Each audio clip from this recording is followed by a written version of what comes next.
Today is Saturday, August 3rd, shortly after 1 p.m. My name is Jaime Rios. I will be interviewing Hank Blazon at his house. He's going to give us a little bit of history about Longmont and the Boulder area.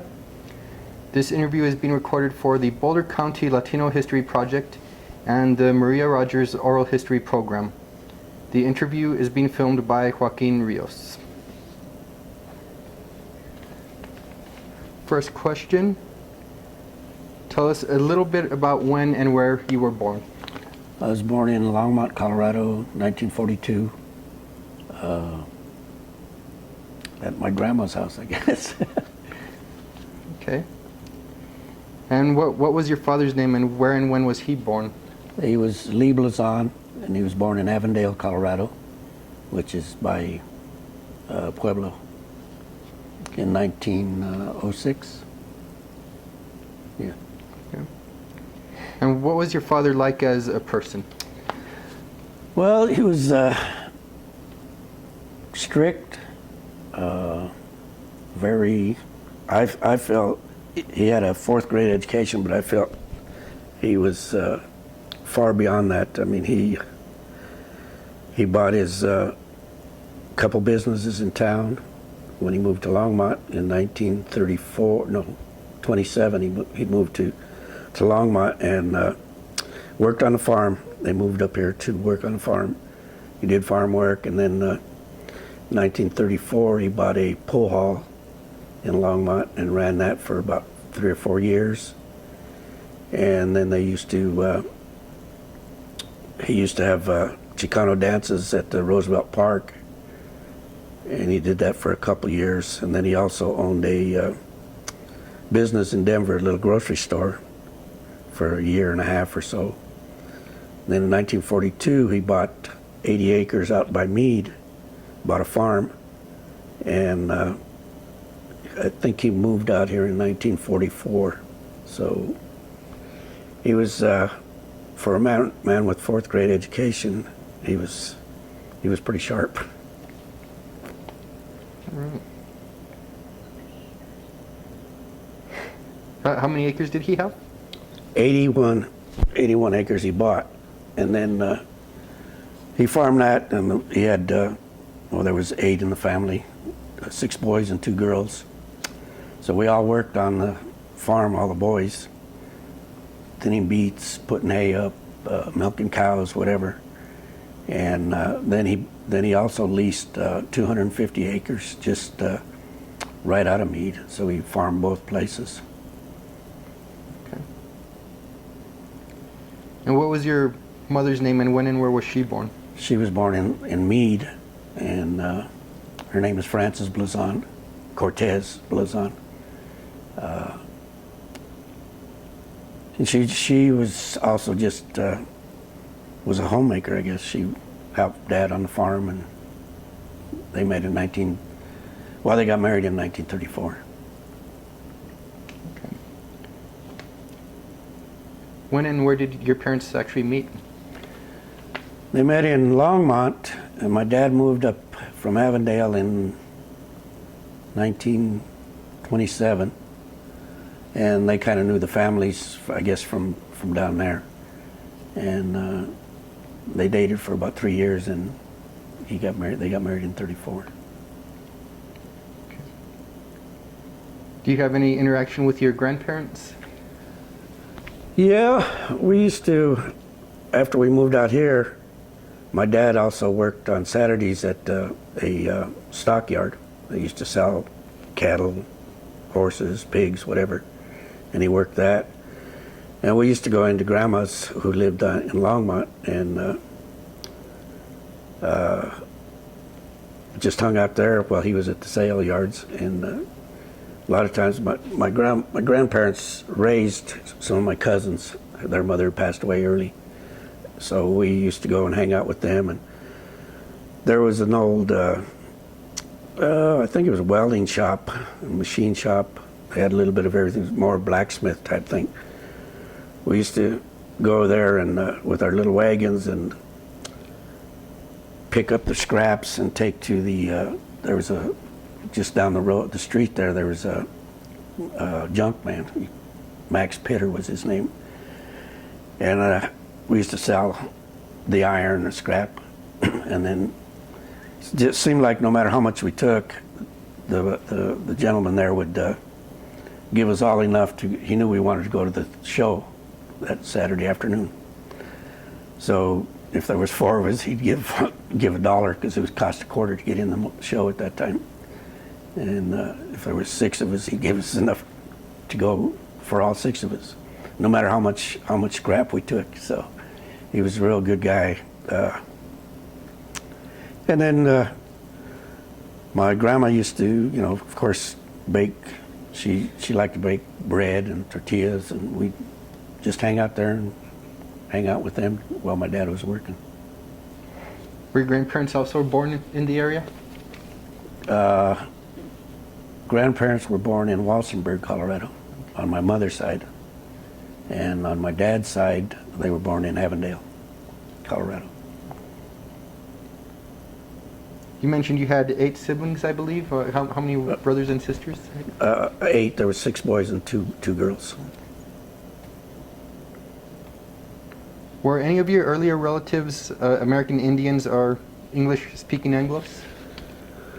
Well, on my mother's side, my grandmother was, I think she was quarter Indian, a Sioux Indian, and but that's, you know, they talk Spanish. I mean, they were more Mexicanos.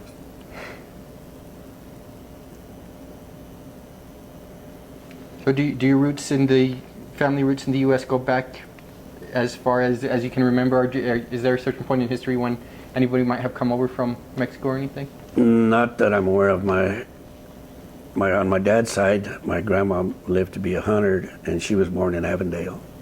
And from there, I don't know where her parents came. Okay. I'm like the 4th generation, so. What were some of the values that were important in your family when you were growing up?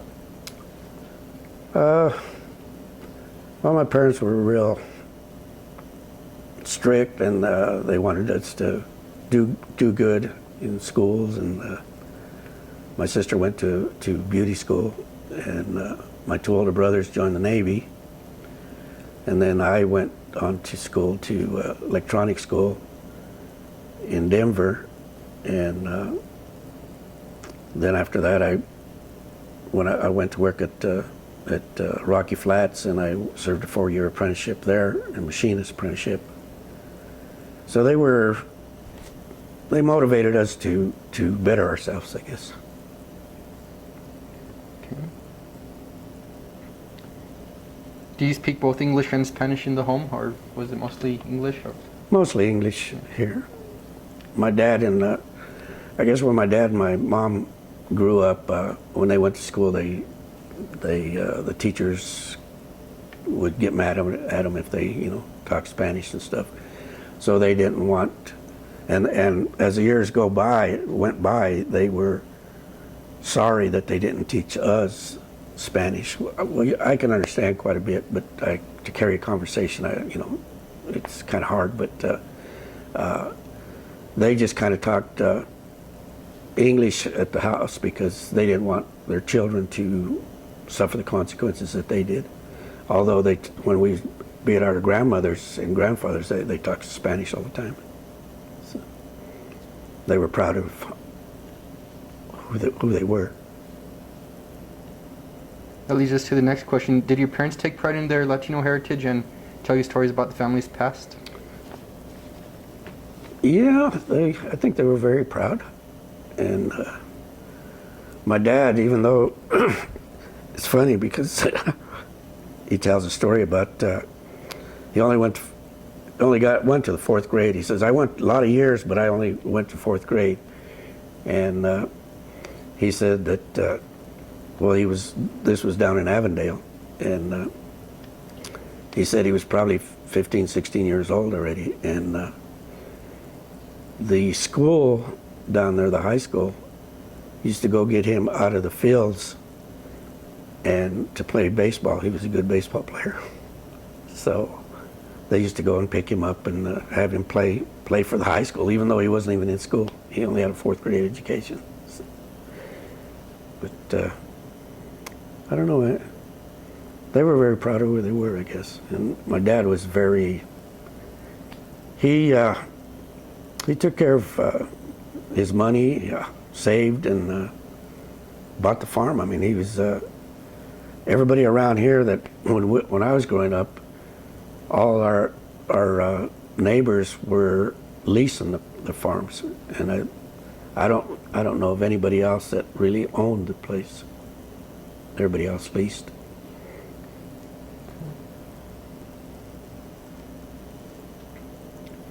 As a child, were boys treated differently from girls in your household in any way?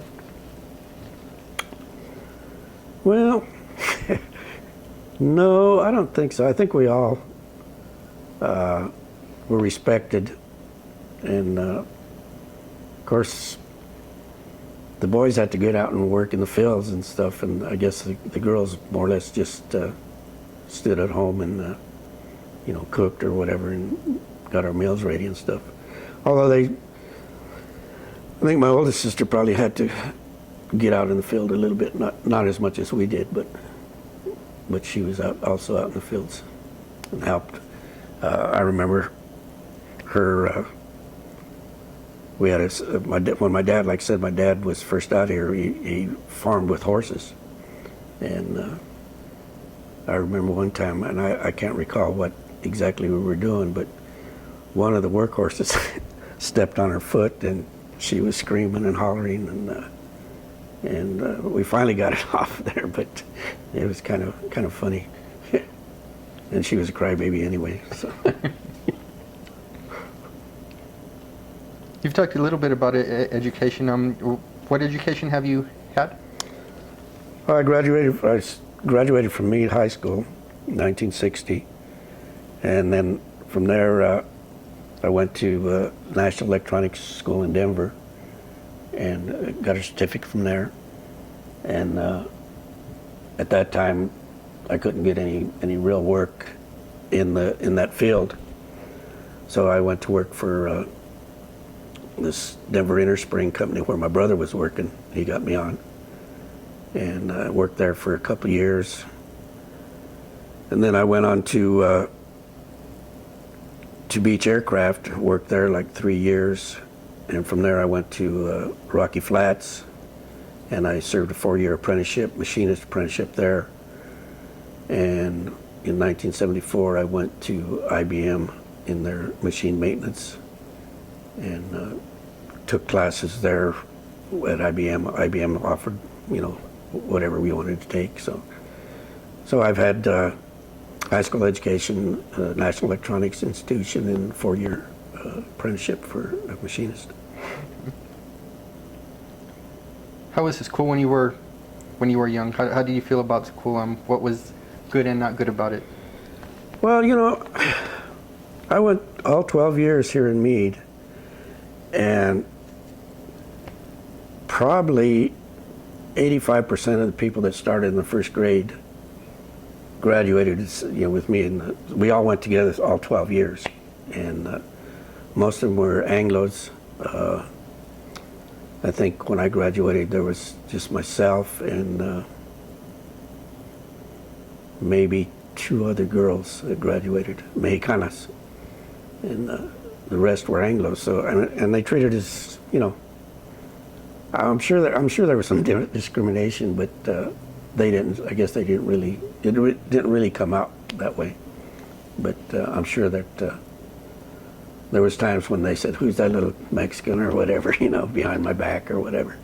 So.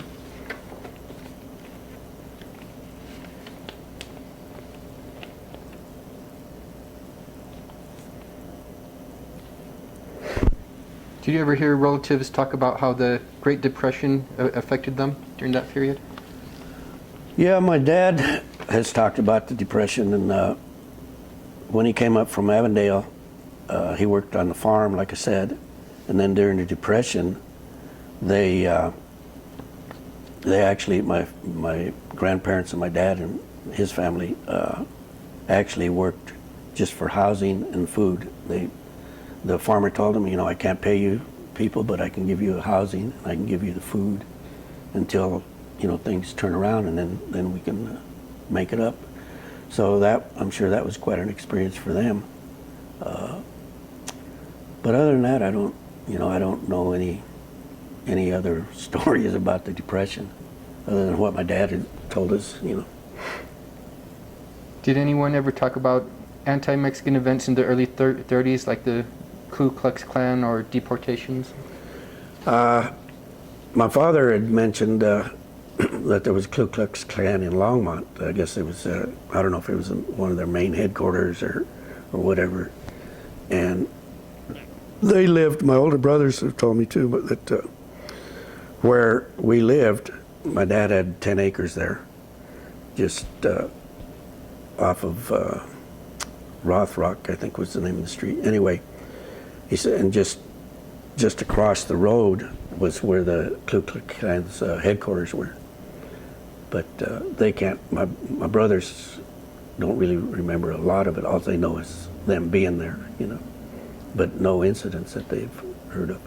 And the other story, my dad has told me that in 1935 or when he had the pool hall, he said that, and my dad was very light complected, almost, he had green eyes and liquero almost, and he said that when he had the pool hall there, he says for no reason at all, his car was parked out in front on the street, and the cops came and ripped everything out, and to see, I guess, to see if he had drugs or whatever, you know, just because he was Mexicano. And he said they just tore the seats out and everything, and just left it like that. They didn't arrest him or nothing, but they didn't put it back together either. So, tell us a little bit about that pool hall. You know, I wasn't even born, so I don't know that much about it. The only thing my dad has said that is the reason he gave it up, he had it for, like I said, 4 or 5 years, and he said he made some money off of it. He says, but he just after you're running it, and he says all your compadres and your friends and, you know, all that, he says that they want credit, and he says I could give some credit, and then pretty soon they wouldn't pay me. So he says I just got tired of them not coming up with money and me getting stuck. And he says the borrachos would come in and get all drunk and, you know, get crazy. And so he says I just got tired of it, so I ended up selling it, and that's when he bought the farm. Shifting gears a little bit to spouses. In what settings did young men and women socialize together when you were young? Well, probably in high school, high school dances, football games. We're all, you know, all athletic activities, basketball, baseball, and just dance, I guess, and socialize, you know. Go to the movies. Not too often, because back then we used to go to the drive-in instead of a movie, you know. Tell us a little bit about your spouse, her name, where she was born, how you guys met.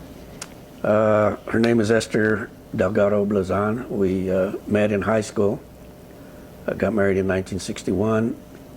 She was born in Sterling, Colorado. We got married in Fort Lupton, Colorado. Like I said, in 61. I have 3 children. My boy is 52, how old is he? 51, and he's the manager of George T. Sanders. It's a plumbing outfit, and they distribute plumbing stuff for commercial. And he runs this store in Louisville, Colorado. He's been doing that for about, I think he's there 10 years now. And then my daughters went to Rangeley Community College and got an associate's degree.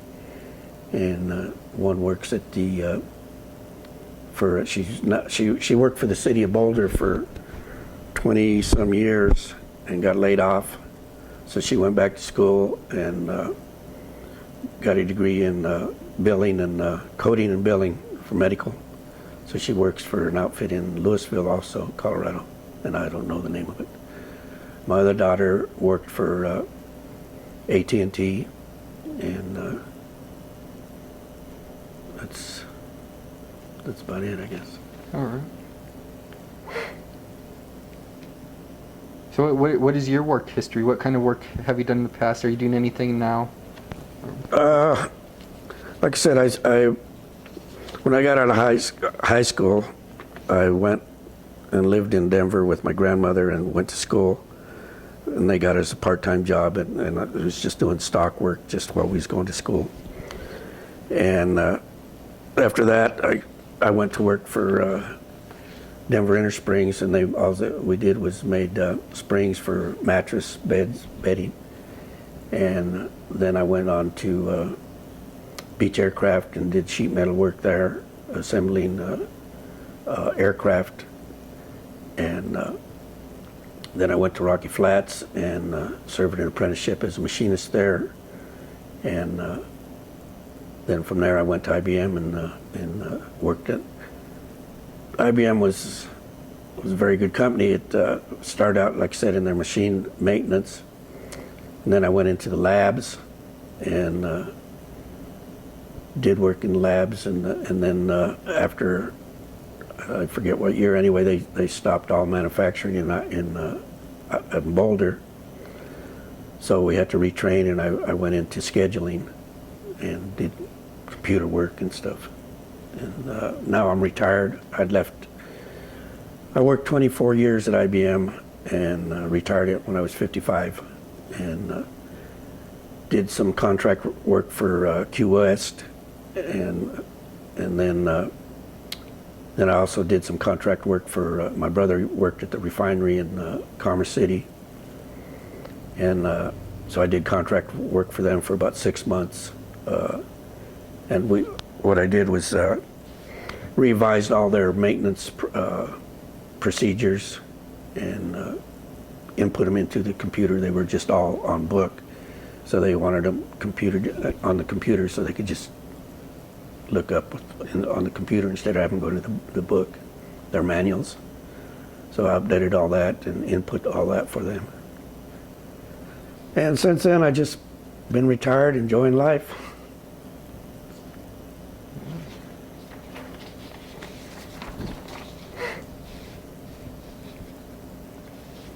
Have you or anyone in your family ever served in the military? My two brothers went to the Navy. My two older brothers served 4 years in the Navy. But other than that, my father never went in. Just the two brothers. My uncles, a couple of my uncles were in the Army, in the Korean War. And I think that's about it. Do you have any grandchildren? Yes, we have 6 grandchildren and 8 great-grandchildren.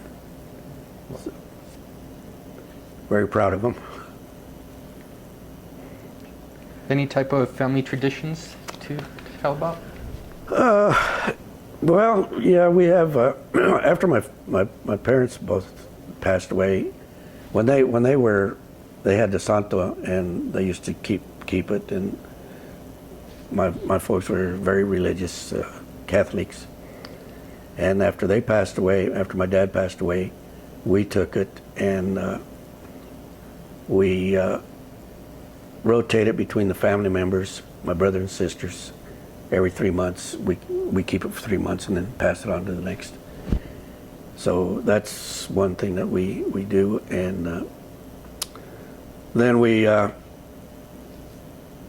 the 4th of July, which my dad, like I said, my dad used to have his brothers and sisters over, and we'd barbecue a pig or back then it was either a goat or a lamb or something. And then after my dad stopped, and my brother and I, well, the whole family actually, but we had it at my brother who lives next door, and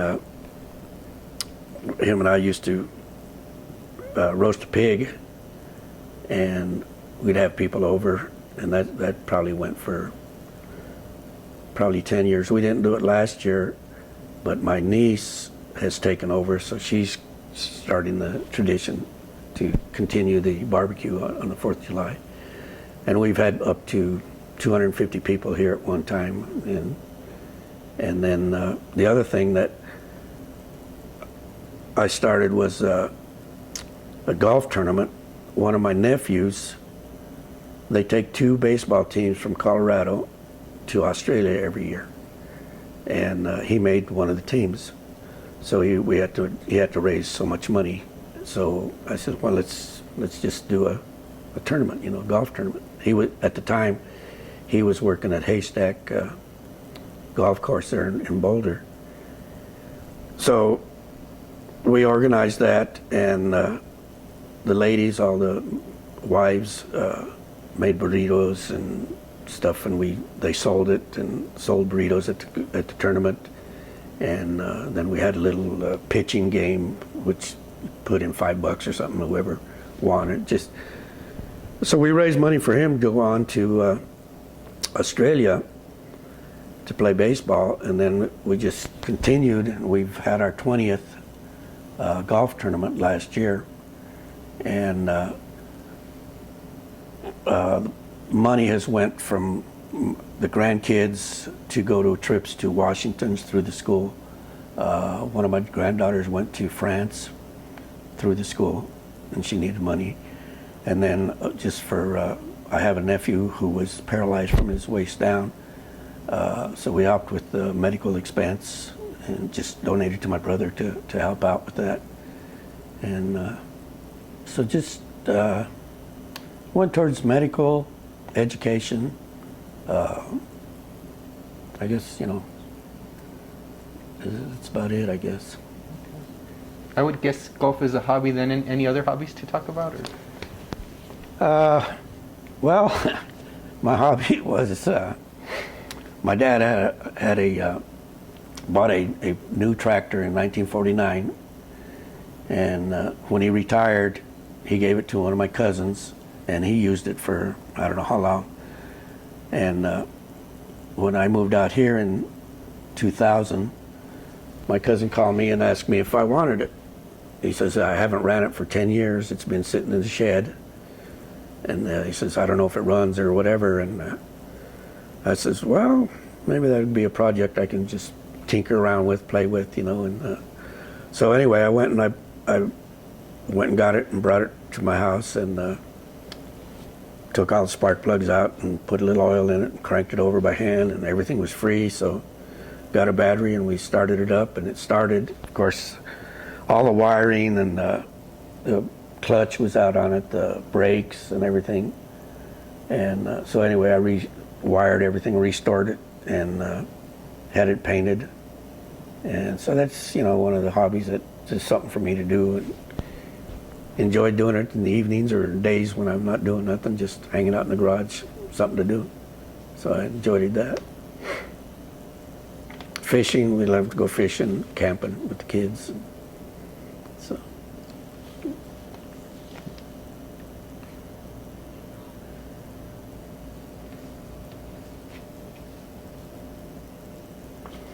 Then we also, there's a group of us from IBM. We get together once a month, just go have breakfast in Johnstown, and most of them are widows that go,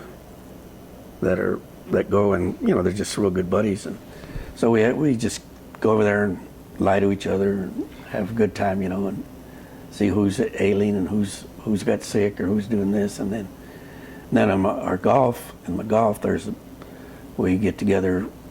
We play Monday and Fridays, and they're all Chicanos that I golf with, and so we get together, a couple times a week on that, and just have a good time.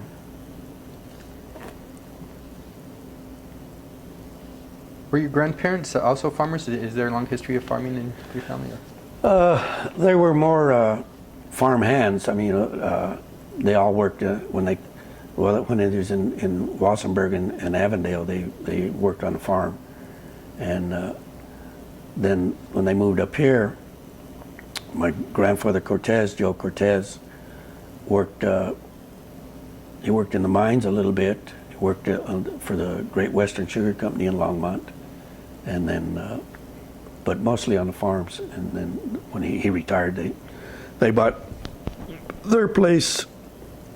Well, when they came to Longmont, they moved to 210 3rd Avenue, and that's the only place I ever known that they lived. And they eventually bought the place there, so they lived there. And right now, it's the old where the R Center is. The houses were tore down, and but my grandma and my uncle lived right next to them. So.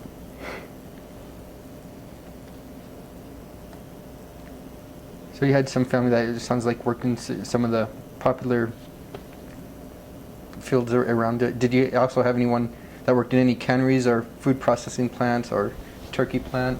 My mother-in-law worked at the turkey plant for several years, quite a while. I don't know how long, but she worked at the turkey plant in Longmont for quite a few years. Did you ever say what that was like? It wasn't easy. It wasn't an easy job. It was hard. Mostly Mexicanos worked there, and so it was, it wasn't an easy work. It was very, very difficult.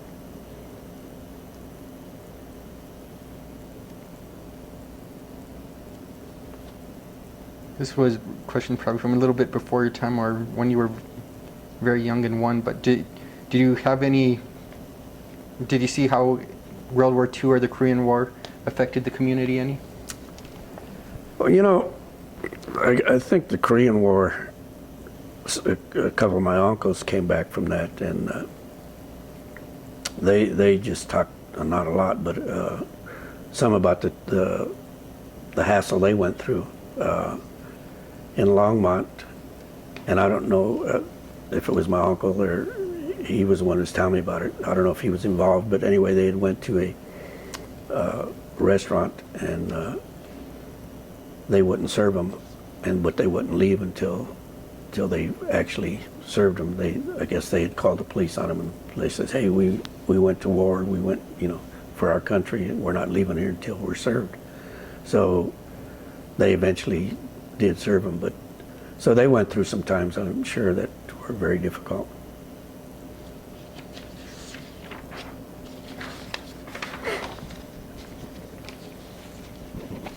If someone asked you to describe your ethnicity or race, what words would you use? Like Spanish, Mexican, Mexican-American, Chicano, Hispanic? I probably Chicano, I guess, for myself. Do you think your parents would have used the same word to describe themselves? No, they would probably more describe themselves as Latinos, Mexicanos. What role does church play in your life? It's very important to us. We go to St. John's Catholic Church in Longmont, and I wouldn't say I'm totally involved in any of their functions or what have you, but we are, Catholics, and we attend church every Sunday with my brothers, my sister and her husband, and my boy and his family goes. So we all get together, and we after Mass we go have breakfast or whatever. So my sister's very involved in the church itself. She does Meals on Wheels through the church and the food bank, that type of stuff. Have you been involved in politics at all at any point? No, not really. I don't know if you consider it politics, but I served on the Head Start board of directors in the 60s, and when Head Start started up, and then I served on the Little League Board of Directors.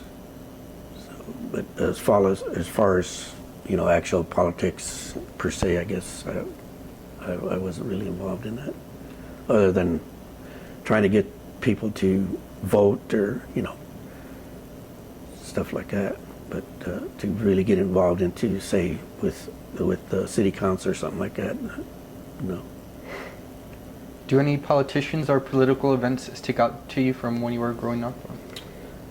Any point? Well, I think Benny Rodriguez was a big influence on a lot of the people there in Longmont. He sat on the city council, and he was a businessman, had his own body and fender shop in Longmont for years. In fact, I think his boys took it over. He's since passed, and but I know my brother worked part-time there when he was in high school, and had an influence on him. He actually restored a 1955 Chevy, which is really beautiful little car. He still has, and he learned that from Benny. My cousin worked for him, and a couple of my cousins. One of them has his own business, and there's several other Mexicanos that work for Ben that started their own body and fender places there in town. Casey Najera, his brother Tony, they started their own body and fender, and it was through the help of Benny Rodriguez.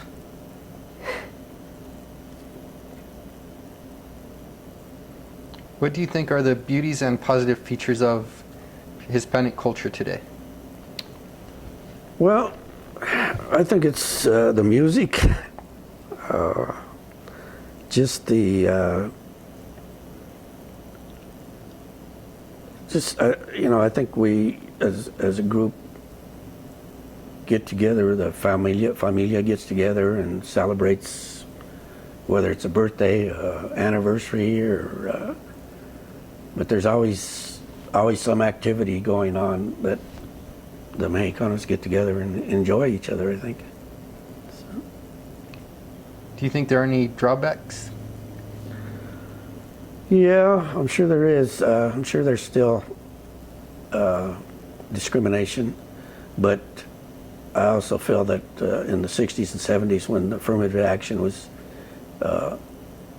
got started and has helped the younger generation become more aware of how to go about searching for jobs, education, and affirmative action has actually helped them get a better education and better jobs. So. Do you remember a time when you were helped by an Anglo employer or landlord or someone in a position of power, or when a business owner treated you as an equal in good ways? Well, I think when I was at Rocky Flats, my supervisor, who was Anglo, recommended me to go into to get my apprenticeship.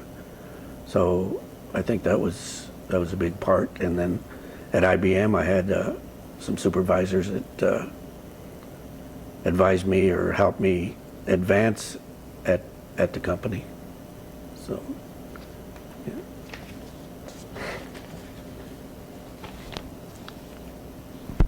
Were you involved or affected any by the Chicano movement of the late 60s and 70s? I don't know if I was involved, but yes, I think we were all the Chicanos were helped by the movement, and I wasn't really active, I guess, but I know for a fact that it helped the raza to better themselves in getting jobs. I don't think if it wasn't for that, IBM would have hired us. Because when I hired on in 1974, I know prior to that, there was very few Mexicanos that worked there. And in 72, 73, 74, in management positions, there was maybe, 4 or 5 in management positions. And through that, by I'm guessing in the 80s, I'm sure there was over 34 managers, Mexicanos. So I'm sure that, the affirmative action had influenced them to become managers. And IBM, I'm sure felt the pressure to promote Mexicanos. Do you remember the shootings of 2 young Latinos in Longmont in 1980 and the founding of El Comite? Yeah, I remember there was a lot of tension when it happened. Cordova was killed, and there was just a lot of tension, and I think the people that got involved through El Comite kind of kept the what am I trying to say? Kept the tension down to manageable. Because I can recall we marched on the city hall, and it was a peaceful march. And I think that was a part of El Comite that caused that, or kept everybody calm and kept from rioting, I guess, and but it was a crazy thing. The cop that shot him ended up resigning. I don't think they ever did convict him for any false shooting or anything, but it ended up that he had to resign, and I'm sure through that there was through El Comite was they've got relationships with the cops, with the city council, with the town of Longmont to be more sensitive to the Chicano needs. Do you think there's a discrimination in Boulder County still today of any type? Well, I'm sure there is. I think it's more subtle now than it was, in the 60s and 70s, but I'm sure there's still discrimination, whether it be black, Chicano, I'm sure they still have it. Do you think that the presidential elections of 2008 and 2012, especially the involvement of young people in those campaigns, will make a lasting difference to the Latino participation in politics? I think so, and I truly hope so. I hope more Latinos get involved in politics, and whether you're Democrat or Republican or whatever, that they're more involved and more have more say as to who is elected or why they are elected. What types of other changes have you seen in the Latino community in the area? Well, when I was young, you could go uptown and you would never see a Mexican restaurant or Mexican business or anything. And now you drive up Longmont, and my gosh, there's more Mexicano restaurants and businesses, and which is good, But shoot, in the 50s and 60s, when I was running around over there, you just didn't see any Mexicanos with businesses. Very few, like Benny Rodriguez. I don't know when he started his, but he was probably one of the first. And the other gentleman that I can remember was a barbershop Mexicano, George Martinez. had a barbershop in town, and he was there forever. But other than that, you just didn't see any Mexican restaurants or nothing until the 80s, I guess. How do you feel Latinos have contributed to the history of Boulder County? Well, I think that, they've contributed a lot, whether it's through the working of the fields, working in the mines around Lafayette, Erie. I know, my nephews and nieces have went on to school and got an education, and now hopefully they're contributing back to the community through their education, and so I don't know, that's it, I guess. 50 to 100 years from now, what would you like people to know about Boulder County today? That's a good question. Well, I would hope that the Mexicano or a black or whatever could just walk down the street and be recognized as an American citizen and not have any hassle about worrying about being deported or whatever. I would hope that would make the change. We've covered a lot of things. Any other points of interest or family stories that you'd like to share before we close? Oh, I think we've covered about everything that I have. I think we went over the 4th of July that we've done, and the golf tournaments.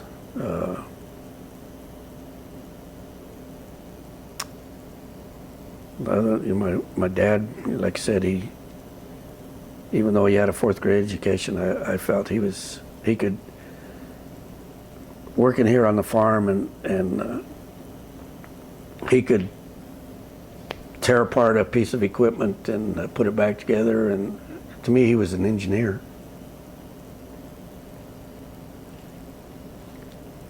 Well, we thank you very much for your time and for talking with us. And your comments are going to help describe the history of Hispanics in Boulder County. Thank you. Thank you. This is Sacred Family that is rotated amongst my family, my brothers and sisters. We rotated every 3 months. My folks had it before, and they used to do the same. And after they passed away, we took over and are continuing the tradition. Talk about the crucifixes. Oh, this is the crucifixes here, and here is, one is my mother's and one is my father's. When they passed away, the church gives them to the familia. A family tradition that we started, it's a golf tournament, and we've done it for 20 years straight now. It started out as a benefit to help one of my nephews go to Australia with the baseball team. We've had it for my grandkids have went to Washington, D.C. through the schools. And my nephew, we've donated money for him for his, he was paralyzed from his waist down, so for medical expense. And for, I have a niece also who is paralyzed. And so we had sent her to Utah to do some research on her paralyzation. And then also I have a nephew who is deaf. He also went to Utah to specialists over there, which we helped out with that. So it's just a fundraiser for family needs, whether it be education, medical. That's about it, I guess, on that. And then some pictures here. This one is of my father's farm he bought in 1942, and he lived there from 1942 till he died in 1993. 93. So that's where we lived.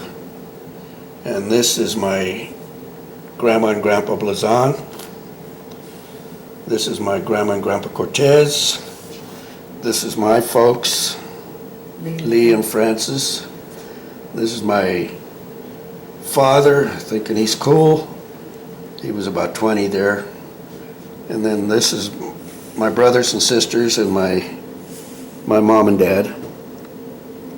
And this is where my dad lived. This is right here where I'm at, and this is his house. And then this is my family, my wife Esther, my son Bill, my son Barbara, and my daughter Bonnie. And then this is just 4th of July tradition that we've been doing for years. That's at my brother's house. And this is just a United States War ration book that my mom and dad gave me after we got married and stuff, and they thought they were going through their old papers, and it's just rationing. At that time, it was good for 10 pounds of sugar in 1943. That's about it.